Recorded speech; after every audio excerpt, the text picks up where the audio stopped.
बिहार विधानसभा चुनाव में ज्यादा समय नहीं बचा है और पूरा माहौल गरमाना शुरू हो गया राजनीतिक तौर से अगर बात की जाए। इस वक्त हमारे साथ मौजूद है विपक्ष के नेता तेजस्वी यादव जी।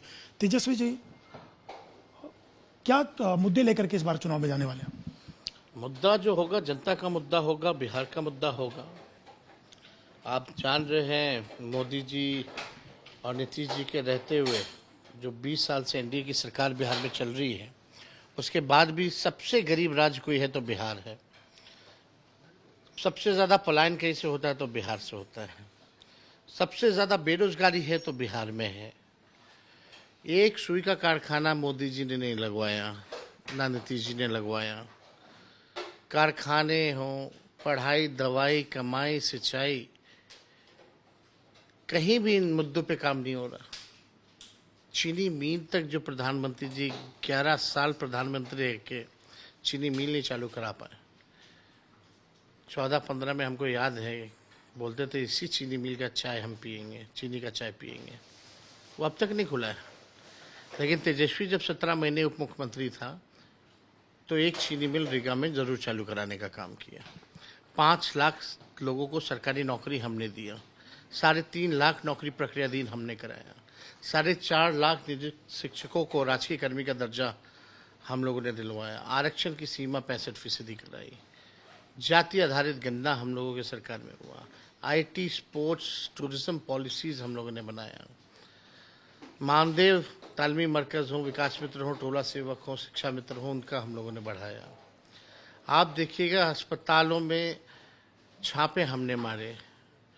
700 ऐसे डॉक्टर जो अस्पताल नहीं आते थे, 700 ऐसे डॉक्टरों को एक साथ हम बर्खास्त किए, जो देश में कभी भी इतनी बड़ी संख्या में नहीं हुआ। जो 200 के करीब दवाइयाँ फ्री मिलती थी, उसकी सीमा हम लोगों ने 600 बढ़ाने का काम किया।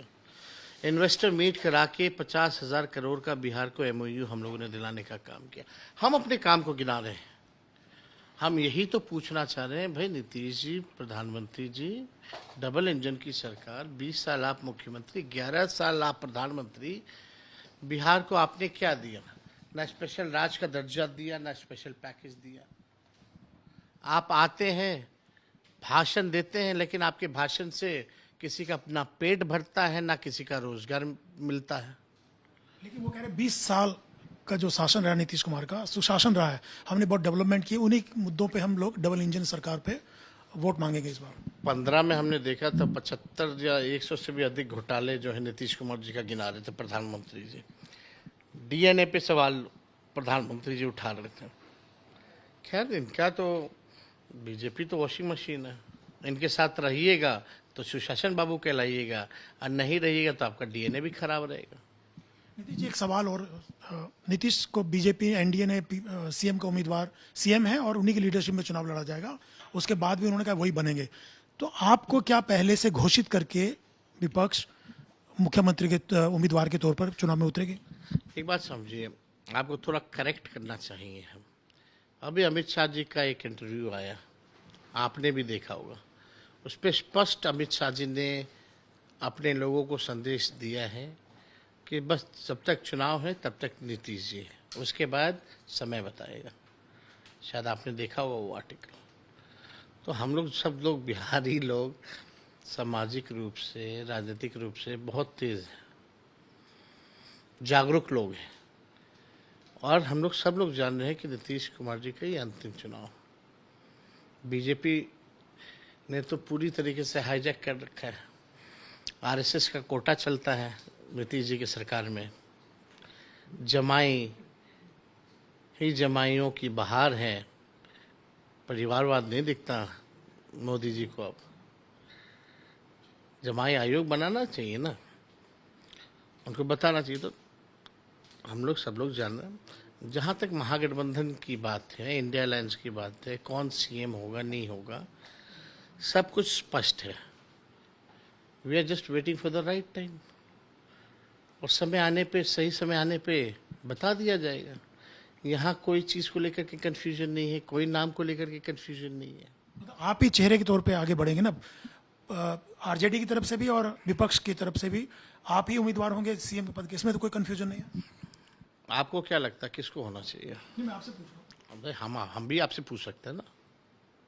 पार्टियों में सहमति है विपक्ष में? सब जगह सहमति है, कोई दिक्कत ही नहीं है। घोषणा क्यों नहीं हो रही कि ऑफिशियली घोषणा? सही समय आने पे हम लोग करेंगे, हमारी अपनी स्ट्रैटेजी है। नीतीश वर्सेस तेजस्वी, किस ढंग से देखते हैं?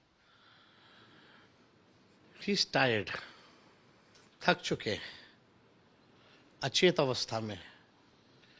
ये आप जहां बैठे हैं, ये बस दीवार के बाहर गोलियां चली हैं, 4-4 गोली चलाने वाला अभी तक नहीं पकड़ा गया है। बिहार का सबसे सुरक्षित इलाका है। जब बिहार के सबसे सुरक्षित इलाके में हम सुरक्षित नहीं, तो कोई बिहार के लोग सुरक्षित कैसे हो सकता है? कितने दिन हो गए, क्यों नहीं पकड़ा गया? सामने वाला जज साहब का घर है, इधर वाला डेवलपमेंट कमिश्नर का घर है, पीछे वाला मंत्री साहब का घर है, ये लीडर ऑपोजिशन का घर है। ये बस ये दीवार पे ही गोली लगी है, ये खोखे पड़े हुए थे। ये हालत है बिहार का। नीतीश जी के पास कोई विजन नहीं रह गया, कोई नयापन नहीं है। बिहार को क्या नया देंगे? या हम कहते हैं बीजेपी एनडीए के पास कोई नया चेहरा है कहाँ? 20 साल से जो मंत्री है, जो पार्टी में पदाधिकारी है, वही सब ना है। उस सबको तो 20 साल लोग देख ही लिया है। कोई काम करने लायक लोग नहीं है, सब नालायक भरे पड़े। हमारे पास विजन है। हमें पीड़ा होती है बिहार को इस अवस्था में देख करके। हमारे पास रोड मैप है कि बिहार को हम कैसे आगे ले जाएंगे।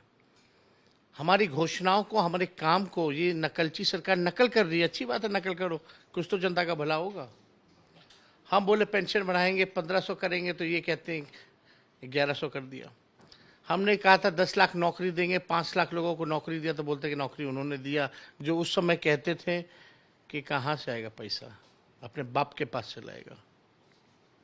एक आखिरी सवाल, चिराग पासवान भी इस बार चुनाव लड़ने की तैयारी कर रहे हैं, कहा जा रहा है कि वो चुनाव में उतरेंगे। उससे क्या फर्क पड़ने वाला है? केंद्र में मंत्री हैं, लेकिन अगर विधानसभा का चुनाव लड़ते हैं तो क्या फर्क पड़ने वाला है? अब पता नहीं, हमको तो नहीं लगता कुछ फर्क पड़ने वाला है। वो लड़े ना लड़े, इससे बिहार को क्या फायदा है? चिराग जी के पास कौन सा पोर्टफोलियो है? Food processing portfolio. बिहार के कितने लोगों को पता है कि इस चीज़ के मंत्री हो? अब फूड प्रोसेसिंग यूनिट बिहार में लग सकता है कि क्या किया है उन्होंने बिहार के लिए अब तक मंत्री रहते हुए? सहयोगी रोहित भी 1-2 सवाल पूछना चाहते हैं। बस एक सवाल मैं भी जानना चाहूँगा तेजस्वी जी को, कि बड़ा गंभीर मुद्दा है ये। चुनाव आयोग ने जो पूरा वोटर लिस्ट रिवीजन की जो बात अब शुरू की है, प्रक्रिया शुरू की है, इसको आप किस तरीके से देख रहे हैं बिहार में? साजिश की बू आ रही है। नीतीश जी, मोदी जी हार रहे हैं, तो अब नए सिरे से वोटर लिस्ट बनाया जाएगा। ठीक 2 महीने पहले वो भी अचानक से निर्णय ले लिया गया। 8 करोड़ लोगों के डोर टू डोर जाएंगे, और ऐसी ऐसी डॉक्यूमेंट ये मांग रहे हैं जो गरीबों के पास है ही नहीं। वोट का राज मतलब छोट का राज। लोकतंत्र में, संविधान में ये ताकत हम लोगों को मिला है, गरीबों को ताकत मिला कि वो वोट दे सकते हैं। आप वोटिंग का अधिकार छीन रहे हैं। पहले वोटिंग का अधिकार ये छीनेंगे, फिर राशन छीनेंगे, फिर पेंशन छीनेंगे। ये वंचित करना चाहते हैं जो लोग हैं। लास्ट टाइम हुआ था तो 2 वर्ष लगे थे। ये 25 दिन में कैसे पूरा हो जाएगा? कौन सा मैकेनिज्म है? जरूरत क्यों आ पड़ी? कराना था तो लोकसभा के बाद, चुनाव के बाद ही करवाते। 73% जो बिहार, नॉर्थ बिहार जो है, पूरा बिहार का 73% बाढ़ प्रभावित इलाका है। अभी मानसून है, बाढ़ का है। लोग अपना जान बचाएगा कि इलेक्शन कमीशन को डॉक्यूमेंट देगा। आपको अपने माता पिता का भी बर्थ सर्टिफिकेट लाना पड़ेगा, क्वालिफिकेशन का सर्टिफिकेट लाना पड़ेगा। कहाँ से लाएंगे लोग? लोगों के पास है ही नहीं। मंशा क्या नजर आती है इसके पीछे? मंशा यही है, बेईमानी का। लोकतंत्र को खत्म करो, संविधान को खत्म करो। बहुत बहुत धन्यवाद तेजस्वी से हमसे बात करने के लिए। ये थे तेजस्वी यादव जी। रोहित कुमार सिंह और कैमरामैन दीपक के साथ अशोक सिंघल, पटना आज तक।